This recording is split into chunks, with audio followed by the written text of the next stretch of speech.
now. Okay, so hi, my name is Rohesia. I'm from Broadtown.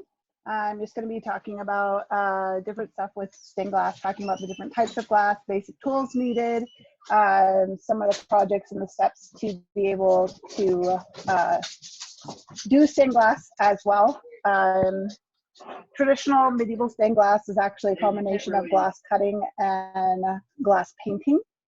I do not do that as well. I do most of my stuff in putting together the pieces to make a puzzle, basically. So the basic tools that you'll need is you have a cutter. So this is a straight up and down cutter. It is a diamond bit. It will not cut you. But you can damage it by jumping off the edges of your glass as you work. The other basic tools that you need, this is a pair of running pliers.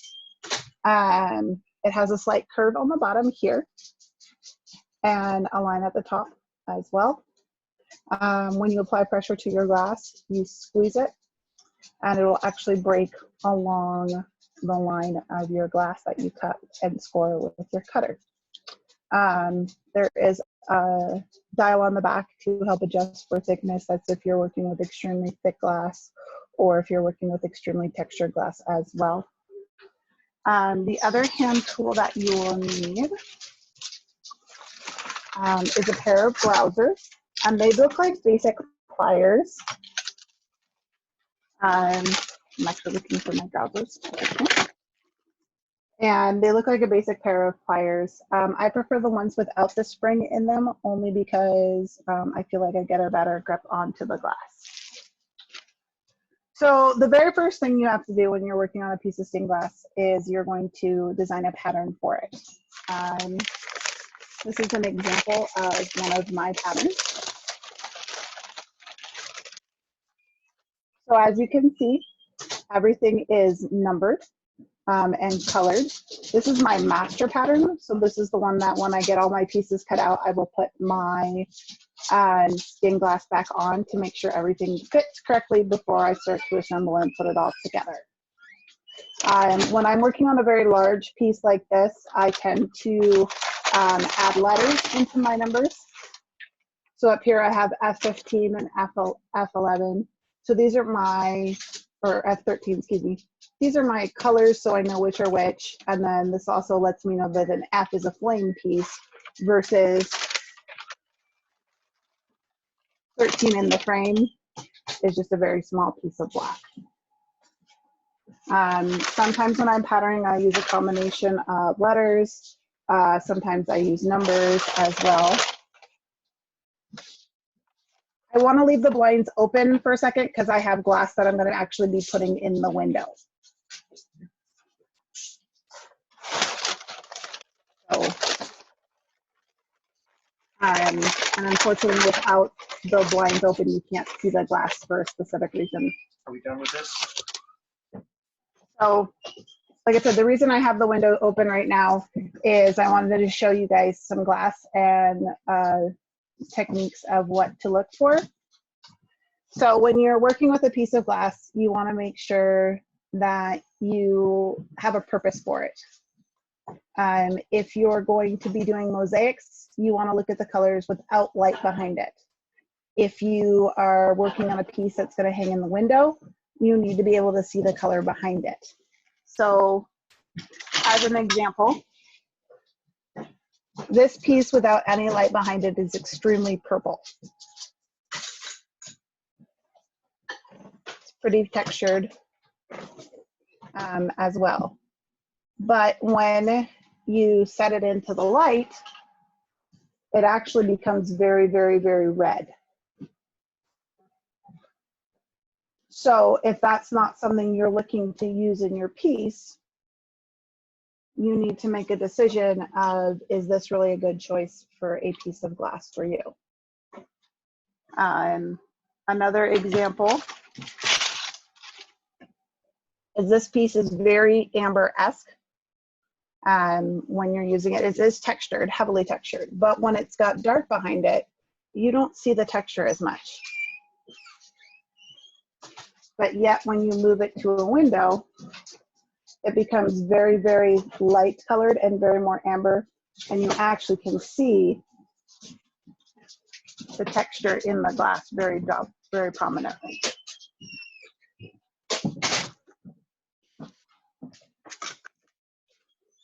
Now I can close the curtain a little bit more. So,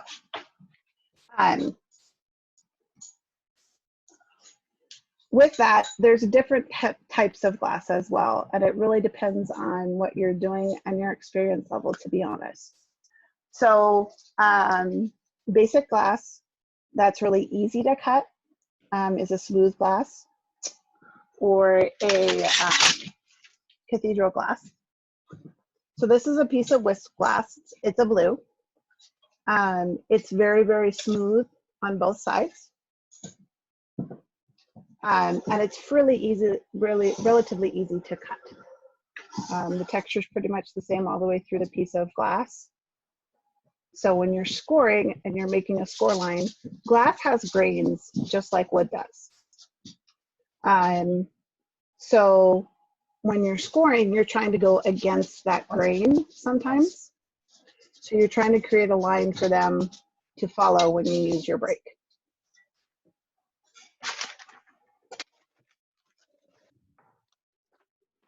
Now this is a harder piece of glass to cut. This back here is a glue chip, so it's actually got a texture to the back of it. The front is all clear, smooth glass. So it's a little bit more difficult because sometimes when you score along your line, it can follow the glue chip texture in the background.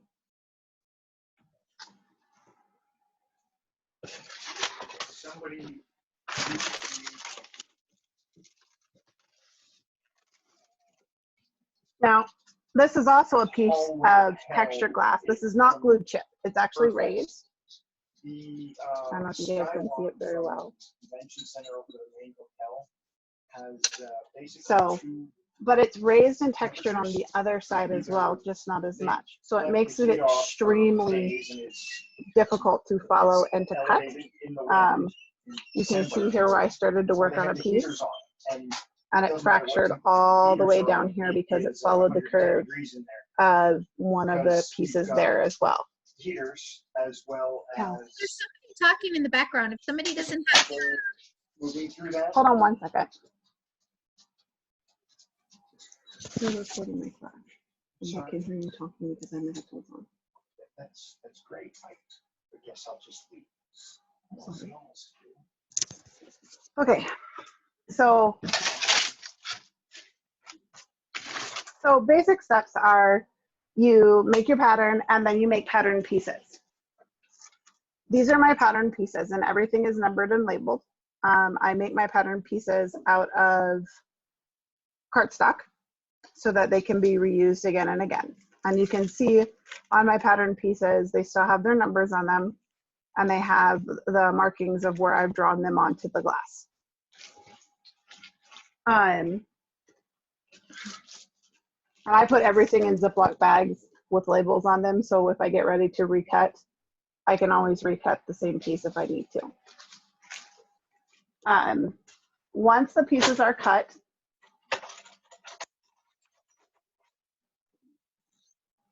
the edges are pretty sharp. So this is a rough cut piece. It hasn't been ground. It's not square like it's supposed to be. You can see on this piece here, there's some edges that aren't ready prepared. I've got some gapping here at the bottom. I use up and down marks to let me know this is the way the piece sits and what I'm doing.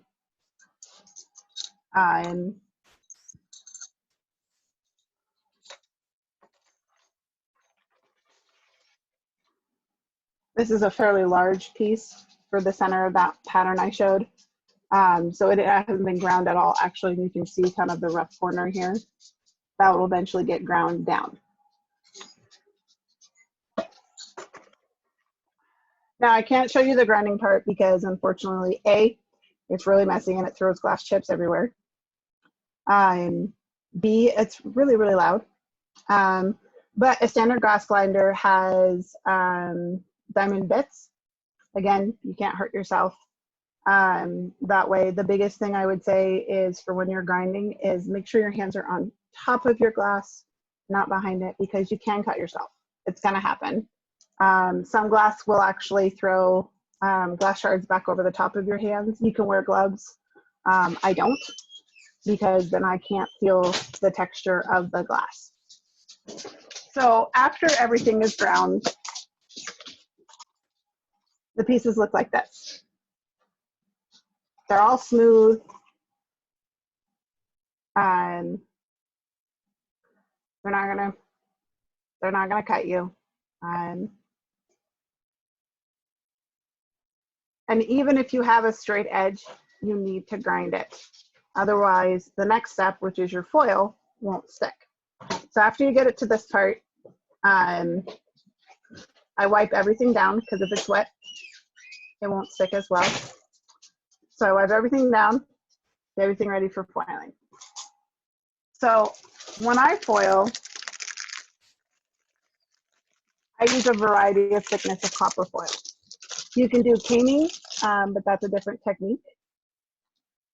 I don't know if foiling is period or not. It's really hard to take apart some of the older windows.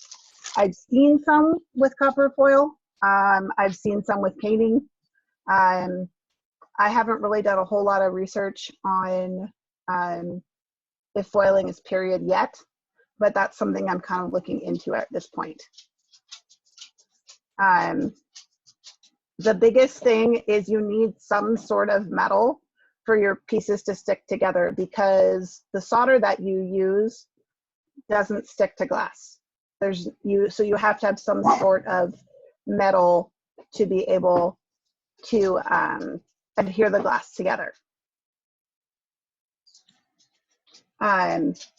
So I use copper foiling method, and that's the method that the way that I was taught. And like I said, I've seen some people use zinc caning, but I don't. That's not the way that I was taught, and I'm not really comfortable with caning except for on the outside. I don't like the gapping in between. It makes it really hard to do really tiny, intricate pieces.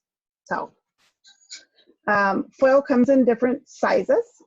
Most common size I use is 7/32, which is really narrow, which gives you a nice narrow bead on your stained glass. So the copper foiling is actually adhesive on the back. And the way that you attach it to the glass is you line the glass piece up in the center.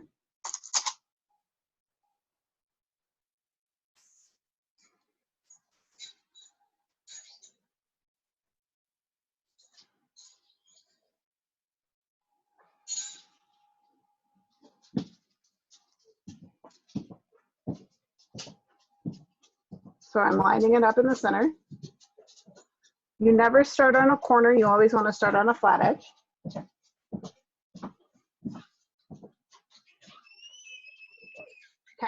so now I have it all the way around my piece.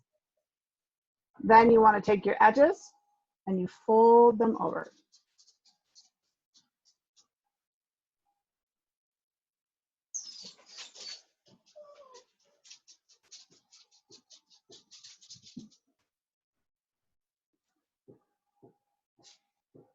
So now it's all encased. The edge of my glass is all encased. Now the next thing you need to do is burnish. And the reason you need to burnish is you need to push the foil onto the glass so it adheres. There are some people use a stick for that. I use my marker or whatever I happen to have in my hand at the time period, because all I'm doing is pressing that foil down onto my glass so it makes a good smooth connection. So this side is burnished, and you can see that's nice pressed and flat. This side I left unburnished, so you can kind of see the difference of it. There's a fully, completely burnished piece.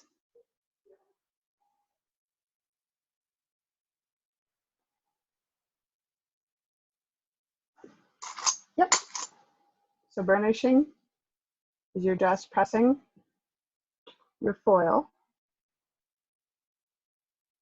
down.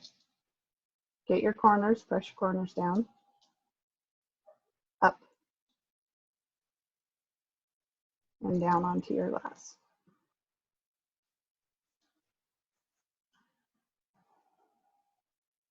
Okay. So once all your pieces are burnished, I lay mine down on a table and I put them together. So these are 2 pieces that are in the center of a pattern. So this is a 5, this is a 2. And these 2 pieces go like this. The center of a heart piece that I have. So I will have these all laid down on my table. I'll put them all together into a piece.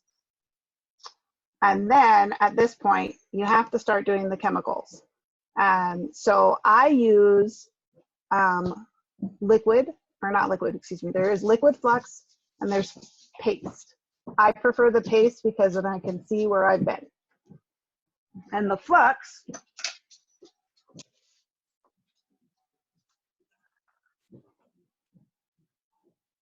this is paste flux right here. And you just use a paintbrush, put a dab on your copper foil, and then you put a dab on, and then you take your soldering iron and your solder. When I solder, I leave my solder on the roll because I feel like I have better control over it. So I'm a right-hand solderer, so my soldering iron is in my right hand, and my solder is always in my left hand. And it kind of looks like this. And it gives me enough distance that I'm not gonna burn myself, but it also gives me enough control of being able to place my solder where I want it to be. So the solder that I use, there's different types out there.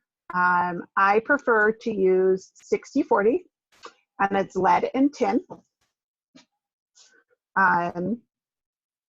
There's 50-50, but I feel like it doesn't give you as nice of a bead when you're soldering. So I have a piece here. This one's been freshly soldered. And you can see how I have the copper foil around the edges here. And then all I did was use my flux and tinned my edges. That's all this is tinning the foil. Kind of go down and let you see the solder lines.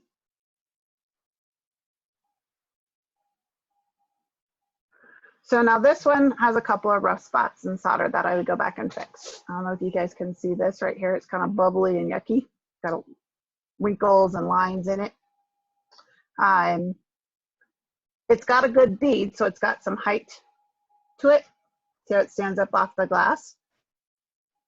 You want it that way. You don't want to flat weld, because when you flat weld in stained glass, you make weak glass. And that makes it creating per point that it'll break. So let me grab my other piece here.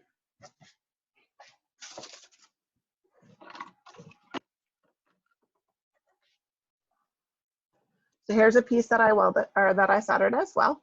It's got a really great line on the back right here. You can see how it's nice and beaded.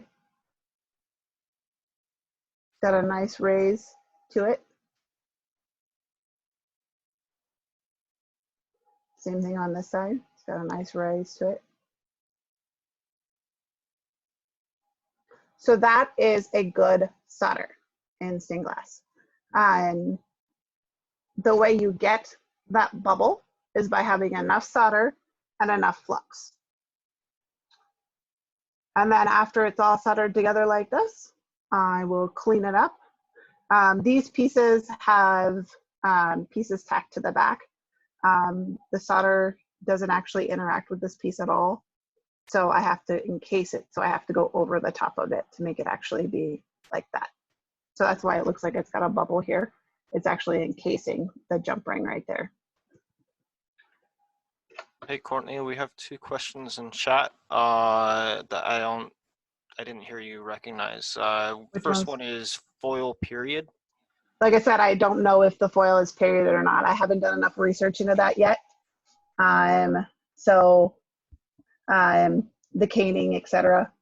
Okay. And then the other one was, can you show the burnishing again on camera view? Yeah, I did do that. Okay. So apparently I'm not paying enough attention. I'm sorry. Yep, and caning. I think the part of that where they could do more of the tiny pieces with the lead caning is because they did so much painting on top of it as well, so they could get that fine detail into it. The copper foiling allows you to have much tinier pieces instead of actually doing the painting part on the top of it. So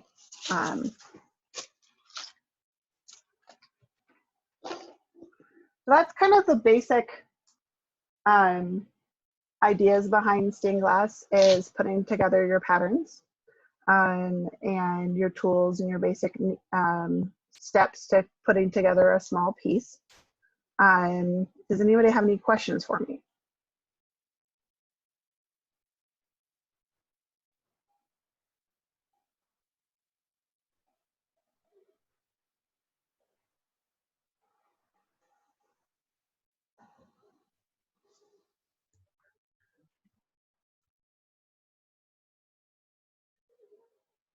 So there's a question in the chat box. Do you solder right on the pattern or take the pieces off the pattern to solder? I leave mine on, only because if a piece moves, I have a chance to actually move it back if I need to. And I find by putting it on top of my actual pattern allows me to have much smaller gaps, especially when I'm fitting it, so that I don't have big holes to fill in my pattern with solder.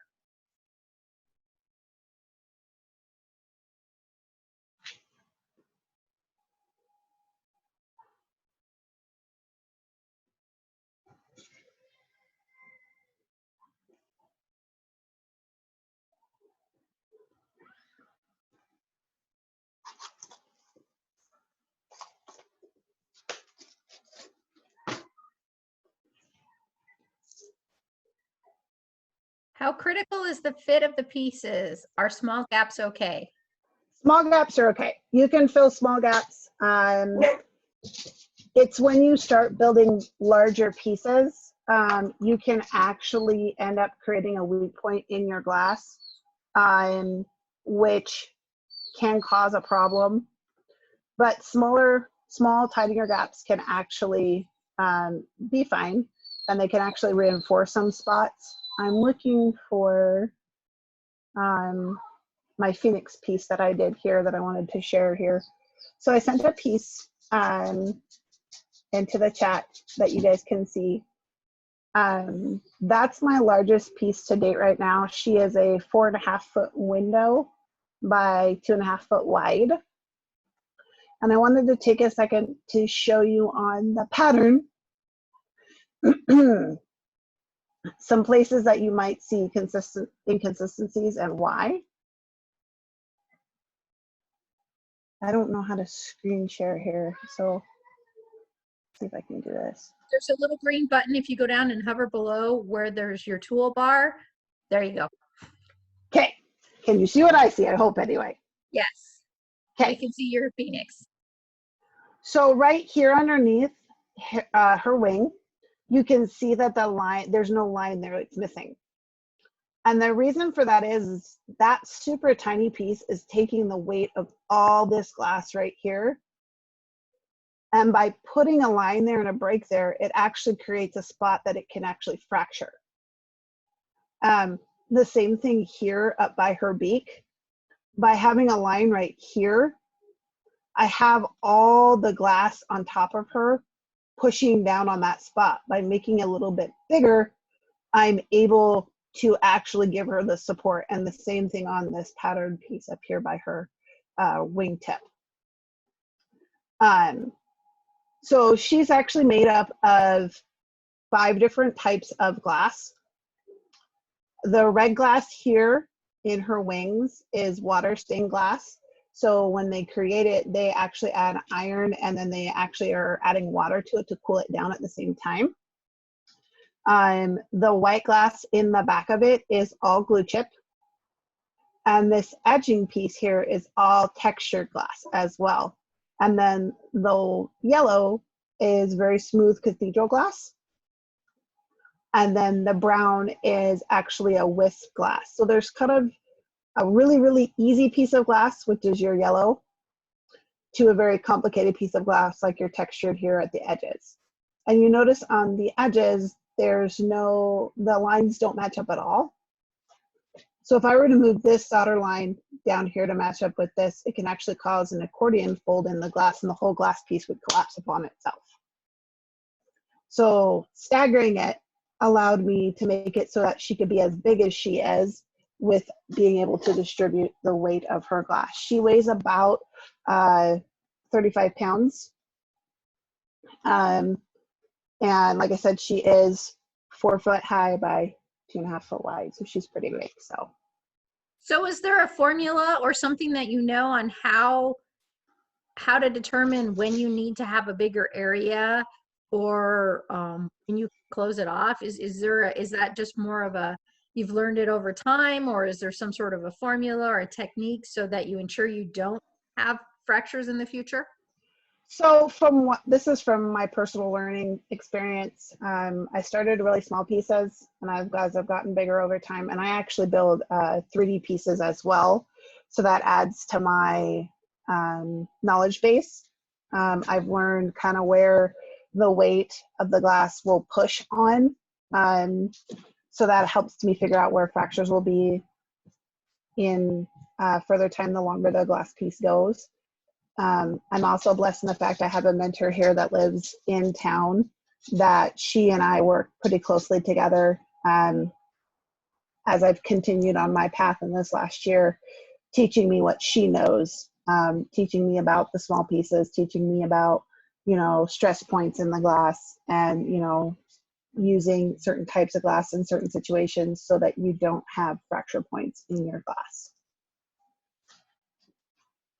So I don't know if you saw there was another question in the group chat. Can you use a Dremel? I've seen some people use Dremels. I've seen some people use hand files as well. The biggest thing is getting a diamond bit for it. I prefer a grinder because you set it on a deck and you lay the glass piece flat. So it helps you keep it so you don't have any dips and grooves in your glass as you're grinding. It makes it a little bit easier to control. With a Dremel tool, I would be afraid of holding it too long on a piece of glass and ending up with a moon crescent shape in it where I've ground for too long.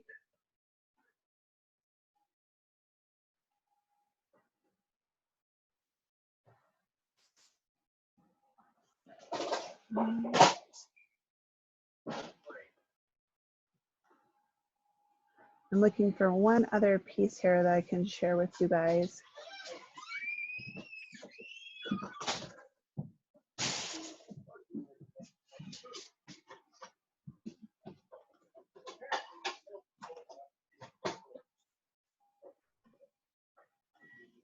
Okay, so I'm going to share one of my other pieces.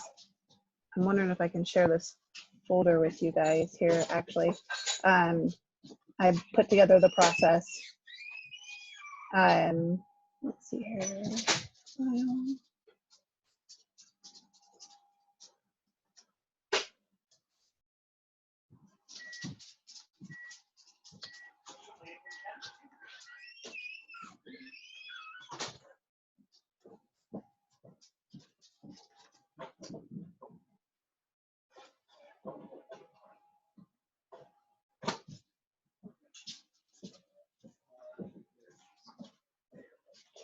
Let's see here.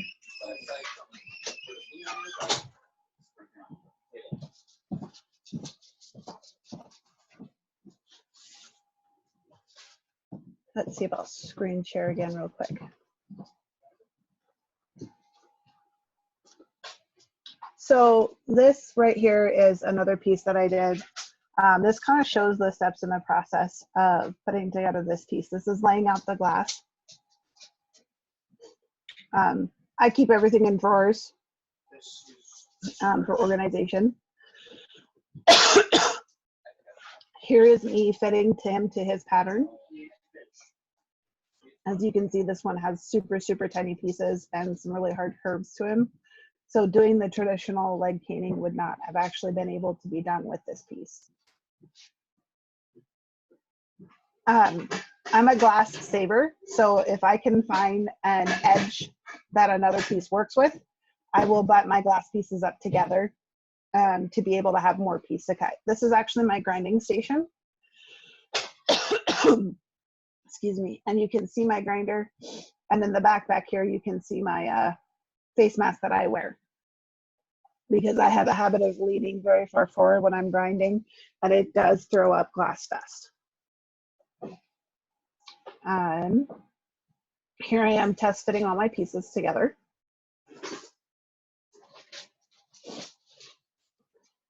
Even when I'm foiling, I will test fit them together to see if I need to make some minor adjustments for gaps.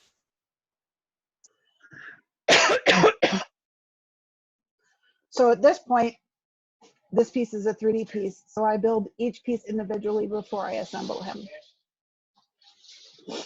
Here is the base assembled.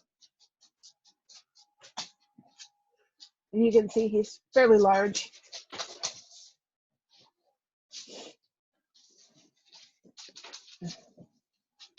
And this is actually him being joined together to be able to stand up. His tiny toes.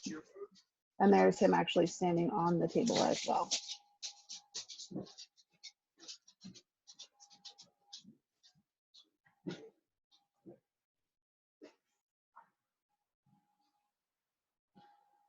So it's pieces like these that have kind of taught me the fracture point of glasses, because I have to worry about the weight and what the piece, where it attaches to, and the pull of gravity that will allow me to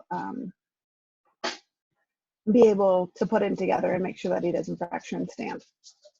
So, does anybody else have any other questions?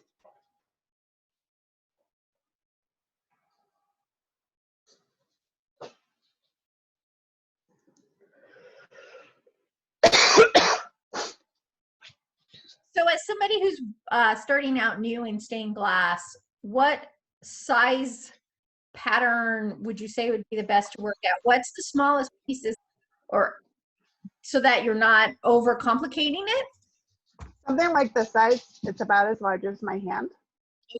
You don't have a lot of super tiny pieces. Even something like this, you still got the tiny points to it as well. It's still a lot of the basic shape, but this size is a relatively good size. You can still hold on to your pieces when you're grinding and in your hand. This pattern actually was adapted. You can see I have a fracture line right here. And in the original pattern, it didn't have that fracture line, and I actually created it on purpose because I was teaching newbies how to do this. And that it's frustrating, that inside curve, which is one of the hardest cuts to make, and glass tends to break a lot and it'll shatter across that spot. And that part, if you're shattering a lot of pieces, can become extremely frustrating for somebody. So, but pieces like this, they're relatively big, pretty easy, basic cuts to it, pretty easy shapes. Outside curves are easy to cut. Inside curves, not so much. This piece here is pretty flat, but you do have to worry about when you're connecting those points. That's where it can get a little frustrating, is trying to put this piece together, even though the pieces are pretty relatively shaped. Putting it together and not having to move can be a problem.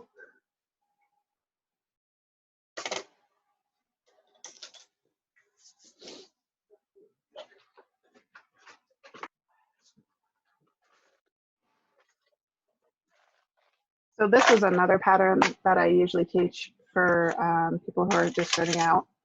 It's geometric shapes for like crystals. Pretty straight lines. This piece hasn't been put together quite yet. It's all actually rough cut out. So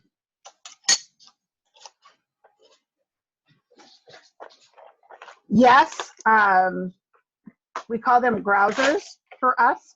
It's kind of the same idea, but because glass has its own grains, it can also make it extremely frustrating for cutting inside curves, because you can cut and grip right on that line. And if it decides it's not happy on that line, it can break right in your hand. Most of the time when I'm cutting glass, I will, if I have a really tiny piece, I'll try to use my grousers and cut way close on the inside circle versus a piece that I could probably get away with. I'm looking to see if I have a piece up here in this pattern that I'm doing currently. Here's this inside curve. So the way I did this one is I cut it really super close here. And then I would cut this curve here. And I broke it out in little itty bitty chunks. That's why it looks really super rough to grind down. But that was the only way I was successful in getting this piece out. I cut this piece twice. So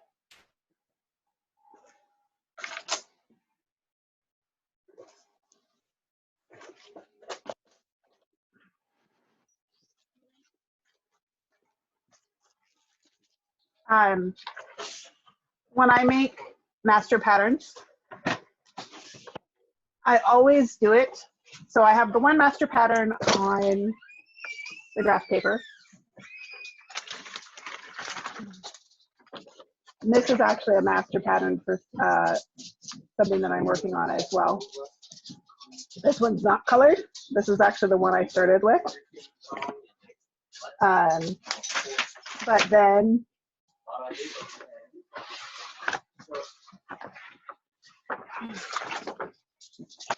this is the piece moved to poster board. I'm not ready to start this piece. That's why it's not cut out quite yet. But it does let me see color-wise, and it lets me see piece-wise, you know, do I have enough glass? Like these big chunks here, these are gonna take a lot of glass. And what's nice is, so you see it has circles, but they're all outside cuts. So these circles are gonna be, and the same thing on this big one here in the center. All outer circle, not inside circles.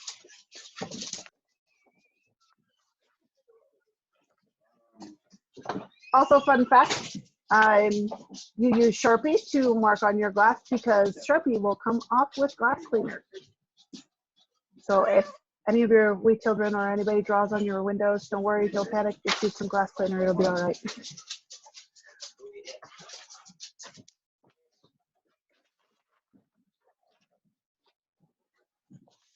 Any other questions?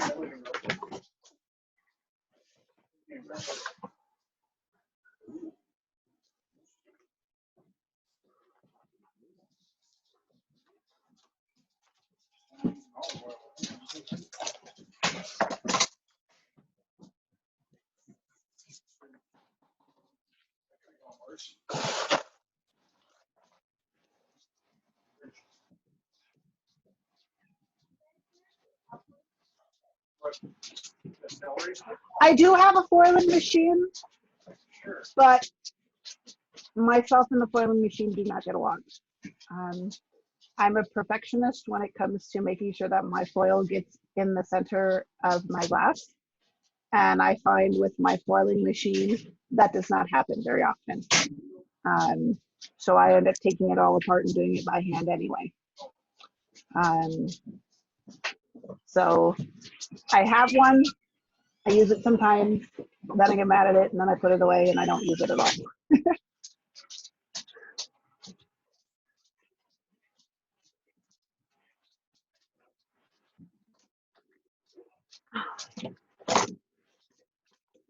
I'm just gonna show you this piece of glass here. You can see the white had a smudge on it. This is actually from the glass being on the table when I'm grinding. This is what comes off of the glass while you're grinding off of it. This is glass dust. So that is why you always wear protection when you are grinding and cutting, because you can cut and have pieces fly at your face as well. So, but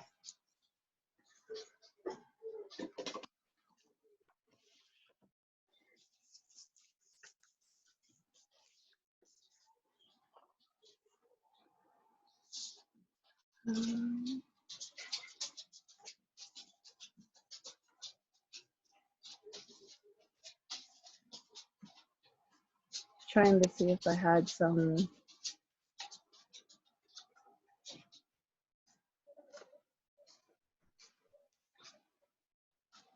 So I am going to show you a pattern I have.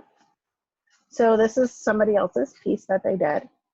I asked permission to use their pattern. This would be a really easy beginner piece, only because if you look at the shapes of it, you can see it's mostly straight edges.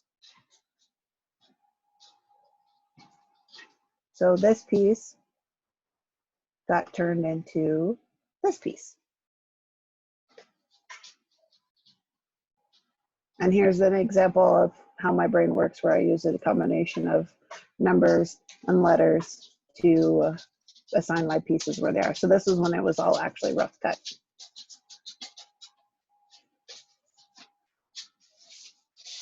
So very straight lines for cutting, very easy to do these. And this is actually all just different scrap glass that I had laying around that I ended up doing this for my sister. And you can see kind of on you here where it's got a point sticking out and that piece is over. I had to actually go back and, what was that? The screen didn't update. Oh, did not share. Dust Glass Studio. Let's see here. Let's see. Screen share. Can you see it now?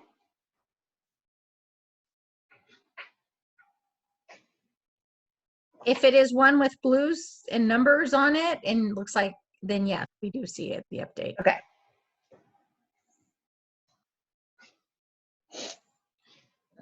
So it's just showing like here on you, you can see the little tabs kind of sticking out, which makes this piece sit further off on the edge. That piece had to be fixed and ground down so that this piece could be moved over. And the same thing here on A, you can see a little bit of piece here, which made B come over and scoot over as well. So.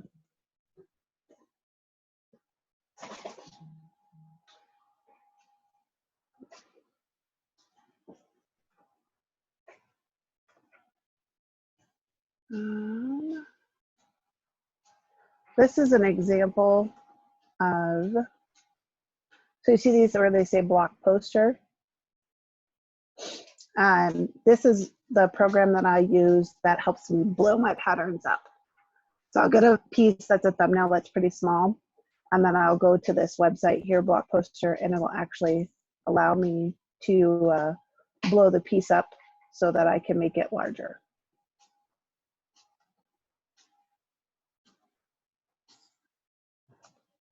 I use this pattern in actually a mosaic bench that I did.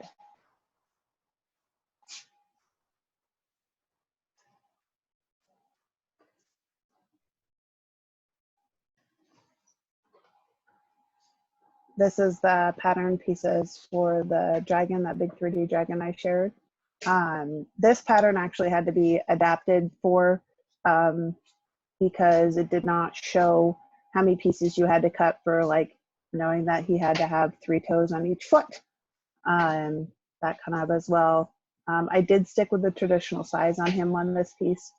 So he is fairly large. So.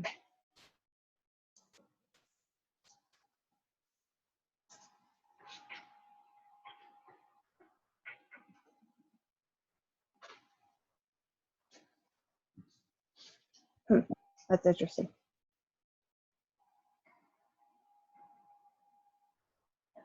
I'm not sure why it's doing that. Sometimes when you hit the share screen desktop instead, it will just do that. It'll do the change, but it's a mystery. Okay. Does anybody else have any other questions about the process or different types of glass?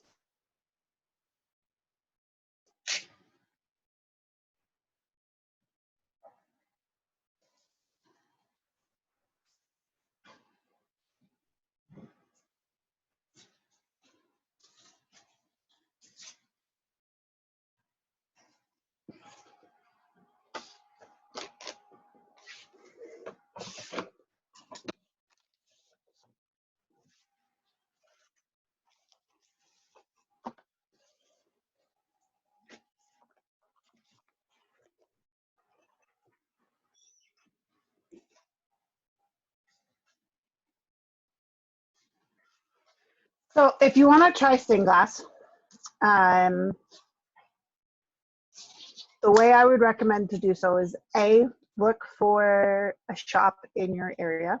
There's going to be somebody that has great knowledge that I'll share it with you. If there's not a shop in your area, my next suggestion would be gathering your basic tools. You can get easy cathedral glass at Hobby Lobby. That is somewhere. And I would encourage them to go and find an easy pattern. You can Google stained glass easy patterns. I have tons of them, even if you want to reach out. And to start experimenting. As long as you have your cutter, your running pliers, your grousers, and your grinder, and your soldering iron, you can acquire pretty much all of that at Hobby Lobby. You don't even have to go to Amazon or anything like that. It's about, the most expensive part in all of this is you're going to be your grinder, and that's about $100. So know that it's going to be a little bit of an investment, which is why I would encourage you to go ahead and reach out to a shop, because a lot of the times they will have tools there for you to experiment with, to do something with before you make that investment into doing stained glass.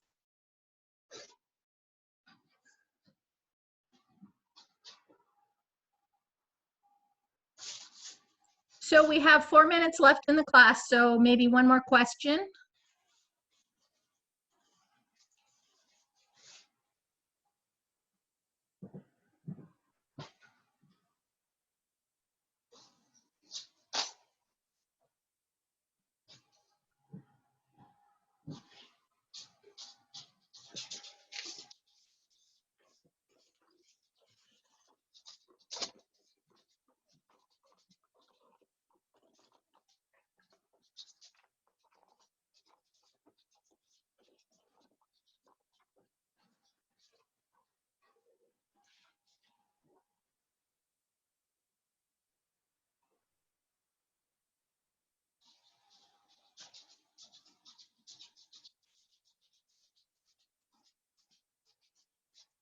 Welcome. And if anybody guys want to talk stained glass or anything like that, please feel free to reach out to me. I'm always available to talk about it and share the knowledge I have.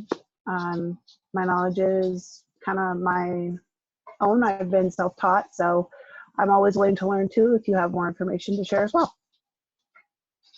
Thank you very much for the class. For everybody who was participant, if you didn't sign the class attendance form and would like to get credit for the university, please sign it. Also, I did record this session, and I'm not exactly sure where they will be available, but I'm pretty sure Her Excellency Juliana will let you know where the link will be for the recorded classes. Thanks, everybody. Thanks, guys.